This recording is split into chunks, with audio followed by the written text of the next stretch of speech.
Film की शुरुआत में हम डैलन को देखते हैं। वो अपने ऑफिस में काम कर रहा होता है, पर तभी इसकी गर्लफ्रेंड की कॉल आती है और वो उसे मिलने के लिए बुलाती है।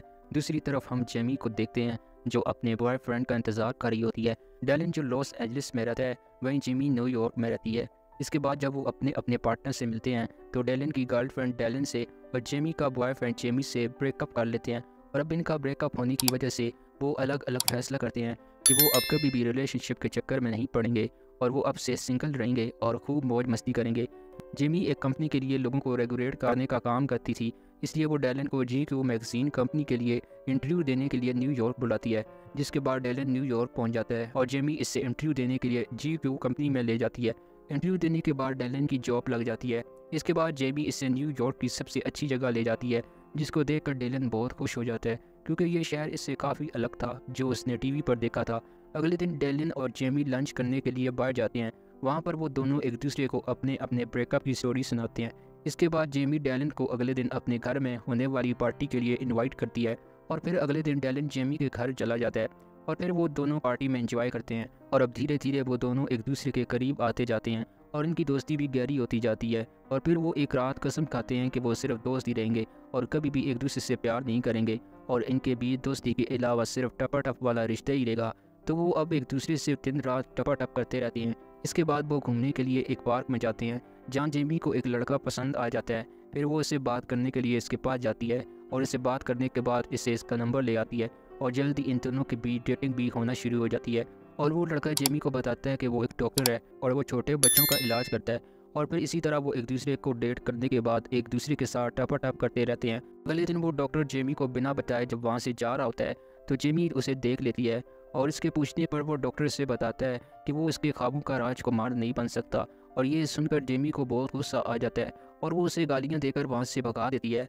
अब जेमी डैलन के पास आकर इस चूतिया डॉक्टर के बारे में बताती है।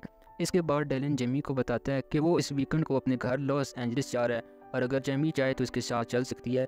इस पर पहले तो जेमी मना कर देती है, पर डैलन के बहुत ज़्यादा इसरार करने पर वो मान जाती है। इसके बाद वो डैलन के साथ लॉस एंजलिस में जाती है। वहाँ पहुँचने पर डैलन के डैड और उसकी सिस्टर इन्हें एक साथ देखकर बहुत खुश होते हैं। यहाँ पर हमें यह भी पता चलता है कि डैलन के फादर को भूलने की बीमारी है। इसके बाद हम देखते हैं कि जेमी और डैलन की सिस्टर आपस में बातें कर रही होती हैं, जहाँ पर वो जेमी को डैलन की बचपन की तस्वीरें दिखाती है। इसके बाद अगली सुबह जब वो एक साथ नाश्ता कर रहे होते हैं, तो वहाँ हम देखते हैं कि जेमी का रवैया थोड़ा बदला बदला लग रहा था। वो जेमी को पसंद करने लगी थी और इसको इसकी फैमिली भी बहुत पसंद आई थी। अब इसके बाद डैलन अपनी बहन से बातें कर रहा होता है और वो बताता है कि जेमी और इसके दरमियान कोई रिलेशनशिप नहीं है और हम सिर्फ दोस्त हैं। और वो ये भी बोलता है कि मैं जेमी को कभी भी गर्लफ्रेंड नहीं बना सकता, क्योंकि वो बहुत ज़्यादा इमोशनल है और इसका दिमाग भी ख़राब है। अब इन दोनों की बातें जेमी भी छुप कर सुन रही होती है और ये सुनकर इससे इतना बुरा फील होता है कि वो रात को ही वापस न्यूयॉर्क जाने का फैसला करती है, जिस पर इसे सभी रोकने की बहुत कोशिश करते हैं, मगर वो नहीं रुकती।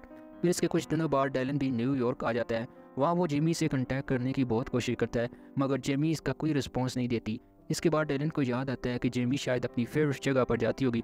और फिर जब डैलन इस जगह पर जाता है, तो जेमी वहाँ अकेली बैठी हुई होती है। जिसके बाद डैलन इससे अपने किए की माफ़ी मांगता है, जिस पर जेमी कहती है कि तुम एक अच्छे दोस्त नहीं हो सकते, क्योंकि अच्छे दोस्त कभी भी पीठ पीछे बुराइयाँ नहीं करते। और ये कहकर जेमी वहाँ से चली जाती है। अब इसके बाद जेमी की माँ इससे समझाती है कि जो गलती उन्होंने की है, वो गलती वो ना करे। मेरी ज़िंदगी में बहुत सारे लड़के आए, लेकिन तुम्हारे डैड इन सब से अच्छे थे, लेकिन मैंने ये समझने में बहुत देर कर दी और इसलिए आज मैं अकेली हूँ। दूसरी तरफ डैलन के डैड भी इसे समझा रहे होते हैं।